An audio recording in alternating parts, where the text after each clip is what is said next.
In this video, we're going to be discussing section 5.3, using angle bisectors of triangles. So in the last section, we talked about perpendicular bisectors, and they ended up intersecting at a point of concurrency called the circumcenter.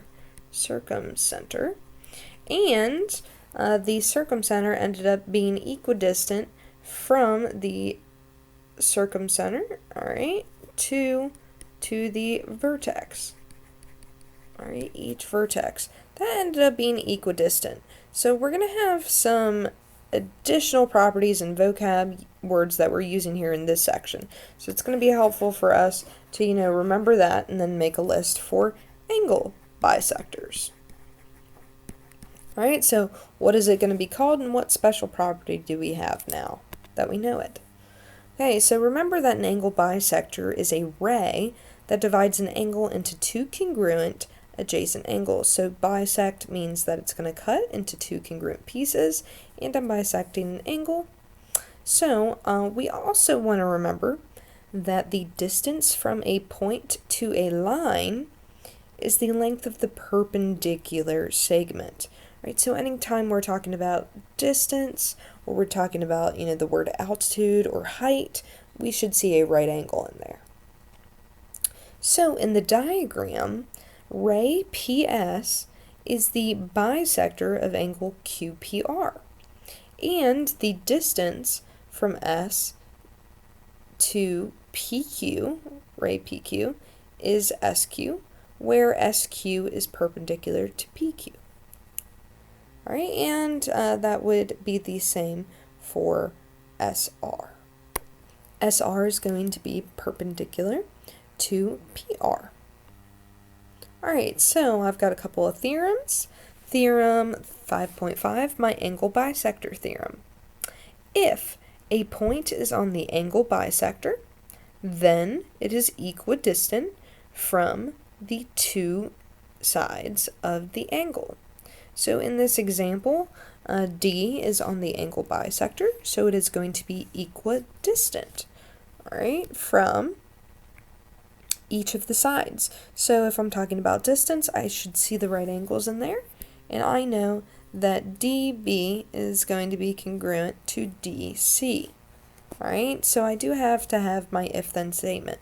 So if AD ray AD bisects angle BAC, okay, and DB is perpendicular to AB, and DC is perpendicular to AC, then I know those segments DB is equal to DC, right? But I have to have the perpendicular, distance there, and I have to have my angle bisector.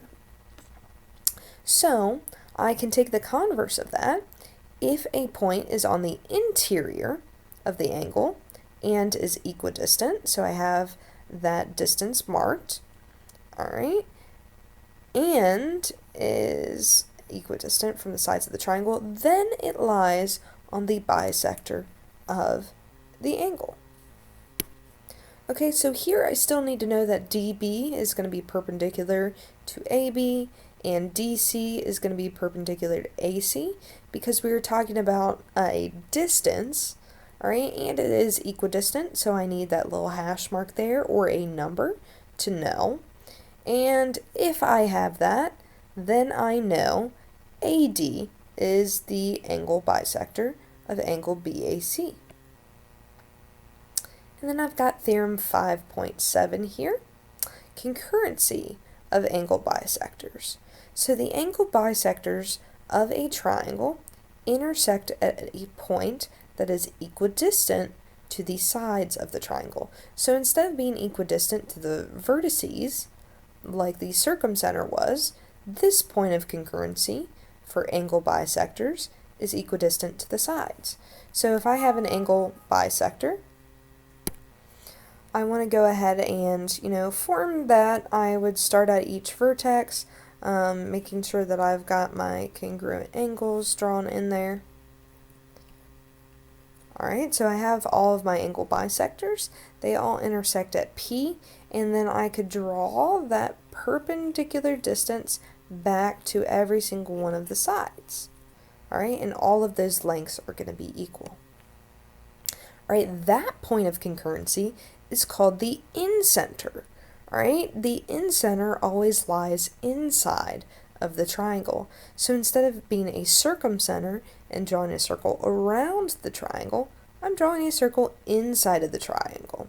And as you can see here, that perpendicular distance, alright, that is equidistant, that is also creating a radius, alright, similar to what it did before. However, this circle is going to be called inscribed instead of circumscribed, since the circle is inside of the triangle. Alright, so example 1, find the measure of angle GFJ, angle GFJ. So I am looking for this angle right here. Now, if we don't remember these, angle bisector theorems, we can prove these triangles congruent. I have a right angle, and I have a shared hypotenuse and a leg, so by hypotenuse leg, these triangles are congruent. Alright, which means that these corresponding angles should be congruent. So I know it's 42, but let's walk through the process using this theorem. So because JG is perpendicular to FG, and JH is perpendicular to FH, so I've got to see the perpendicular piece in there, and I've got that they're equidistant. That means J falls on the angle bisector. If ray FJ is the angle bisector, that means these two angles are equal. Alright, which makes angle GFJ equal to the measure of the angle HFJ, which is 42 degrees. Alright, example 2, soccer. A soccer goalie's position is relative to the ball and the goalposts. Alright, and it forms congruent angles as shown. Will the goalie have to move farther to block a shot towards the right goalpost or the left goalpost? Alright, so the congruent angles tells you that the goalie is on the bisector of the angle LBR. So if I look back here, it's on the angle bisector. We can see those little marks drawn in there. And by the angle bisector theorem, we actually know that the goalie is equidistant between the left and right goalpost. So the goalie must move at the same distance to block either shot. Right, so if we've got any goalies in the classroom, now every single time that they see someone out there by themselves and it's just between them and the goal, hopefully they're not really thinking about the angle bisector theorem, but more so about getting the ball and blocking a goal. But you never know. In example 3, for what value of x does P lie on the angle bisector? So here, we're going to kind of make the assumption that, alright, if it was on the angle bisector, that means that it would be equidistant. So P would be equidistant, so let's set those values equal. Alright, so we're using the fact that BP should equal CP. Right, and if we do that, we end up combining our like terms across that equal sign, and we get x equals 4. Alright, so that means in order for P to lie on the bisector, we need x to equal 4. Alright, so here's a guided practice. Go ahead, pause the video, and find the value for x.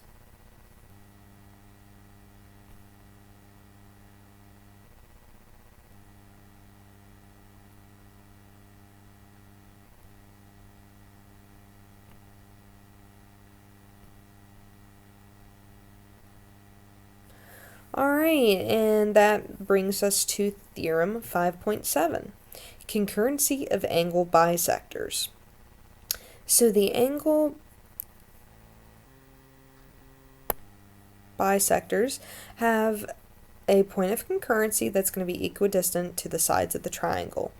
Alright, remember that's called the incenter, it's inscribed. So here in example 4, we're going to use that information. Alright, n is the incenter. Alright, so if I know that n is the incenter and I've got that perpendicular piece drawn back to each of the sides, I know that those are going to be equal, and I can even draw in my circle, attempt to. Actually, that's not that bad. Alright, so they want me to find what ND is going to be, given the information that I have. Right? They don't give me NE or NF, so it's not super straightforward. However, I do know that every single one of these triangles is a right triangle. And if I'm given 2 legs of a right triangle, let me pull this out here. 2 legs of a right triangle, 20 and 16. Right? I'm given a leg, I'm given the hypotenuse, 2 sides. That means that I can find my third by using the Pythagorean theorem. Right? And that's exactly what this says. So, c squared equals a squared plus b squared. C is always our hypotenuse, alright, which is the side across from the right angle. So 20 squared equals whatever NF is, squared plus 16 squared. And multiplying that out, combining my like terms, taking my square root, NF equals 12. Alright, so if I go back real quick to my triangle and I draw in 12, if NF is 12, I know that EN is 12, and that ND better be 12. Alright, which that is what we end up coming with. So, guided practice number 5.